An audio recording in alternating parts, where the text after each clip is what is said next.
Ika-125 kabanata, sa pagpapatuloy. Makikita sa malawak na parang ang magkapatid na sina Ma Gang-tae at Ma Yang-hwa na tahimik na nagkakatitigan habang magkatapat. Unang nagsalita si Ma Yang-hwa habang ibinubuka ang kanyang mga kamay.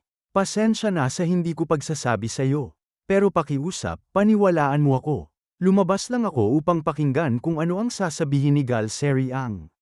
Dagdag pa niya habang nagsasalubong ang kanyang mga kilay, hindi ko akalaing magkakaroon ng enchantment sa lugar na ito.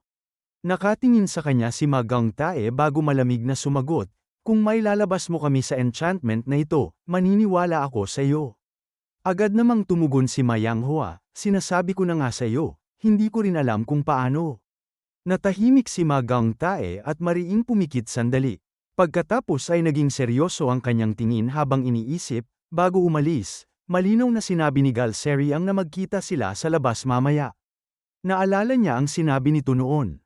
Kung ganoon, ipagpapalagay kong naunawaan mo ang aking intensyon. Magkita tayo sa labas mamaya. Pagkatapos maalala yon, mariing nagngalit ang kanyang mga ngipin. At ngayon sinasabi niyang hindi niya alam ang daan palabas.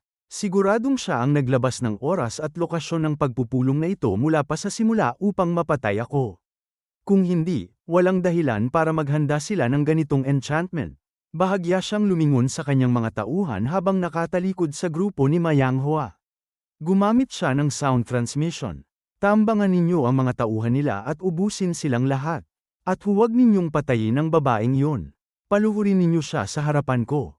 Nagulat ang kanyang mga alagad ngunit agad ding tumilim ang kanilang mga mata. Dagdag pa ni Ma Gang-tae, siya lang ang nakaalam ng paraan palabas. Samantala, matalim din ang tingin ng lalaking may takip sa isang mata sa kampo ni Ma Yang-hwa. Gumamit din ito ng sound transmission. Binabalak nila tayong atakihin. Nagulat si Ma Yang-hwa at agad na napatingin dito. Patuloy itong nagsalita habang nakatitig sa kabilang panig. Sa tingin ko dapat tayong maunang umatake. Sa isang iglap ay nagdilim ang mukha ni Ma Yang-hwa. Nagngit-ngit ang kanyang mga ngipin habang nakatingin sa grupo ni Ma Gang-tae. Naalala niya si Sima Chon.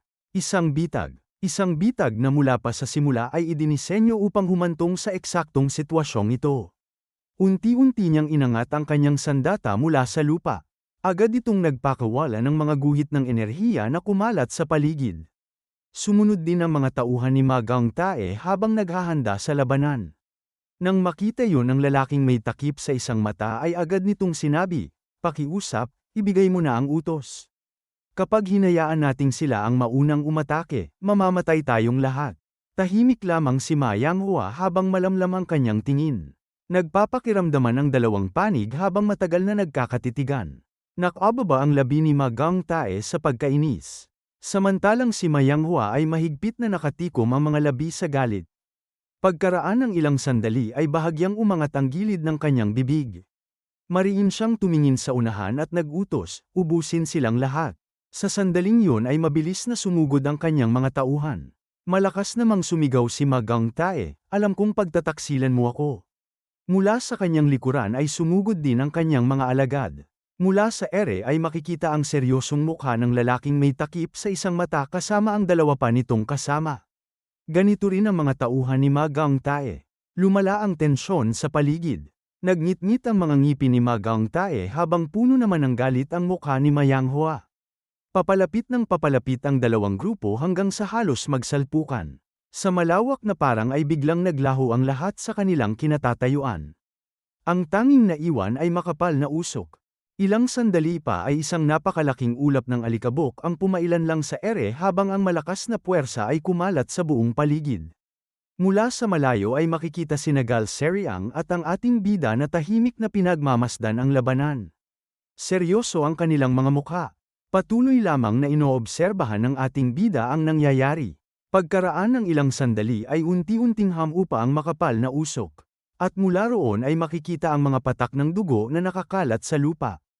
Isang dugo ang espada ang makikita sa makapal na alikabok habang tumutulo pa rin ang dugo mula sa talam nito. Nakayuko si Ma Gang-tae. Puno ng sugat at dugo ang kanyang katawan at mabigat ang kanyang paghinga. Unti-unti niyang itinaas ang kanyang ulo. Sa dalawang grupo, siya na lamang ang natitirang nakatayo. Ang lahat ng iba pa ay nakahandusay sa lupa, walang malay at naliligo sa sariling dugo. Makikita rin si Mayang Huan na nakahiga sa lupa at tila wala ng buhay. Biglang napaubo ng dugo si Ma Gangtae at agad yung pinunasan gamit ang likod ng kanyang kamay. Matamlay na ang kanyang mga mata ngunit nananatili pa rin ang galit sa kanyang mukha. Maya-maya ay napatingin siya sa gilid na tila may napansin. Pagharap niya ay nakita niya sina Gal Seriang at ang ating bida. Agad siyang sumigaw, "Gal Seriang! Lintik ka! Kakampi mo ang babaeng yun, hindi ba?"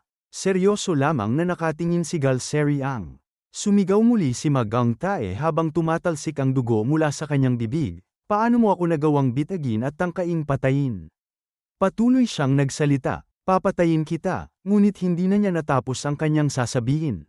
Isang manipis na guhit ang dumaan sa kanyang leeg. Sa sumunod na sandali ay biglang sumabog ang dugo.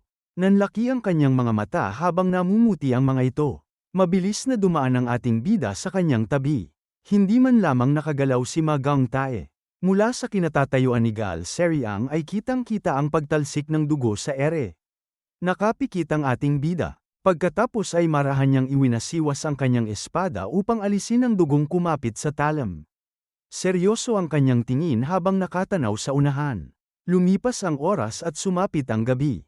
Makikita ang isang malaking bahay sa ilalim ng madilim na kalangitan. Isang kamay ang mahigpit na nakakuyom. Nanginginig sa galit si Ma Lingren habang sumisigaw, "Lintik!" Ang mga hanggal na yon. Dumilim ang kanyang ekspresyon habang nagpapatuloy, "Alam kong sakim at kahabag-habag sila.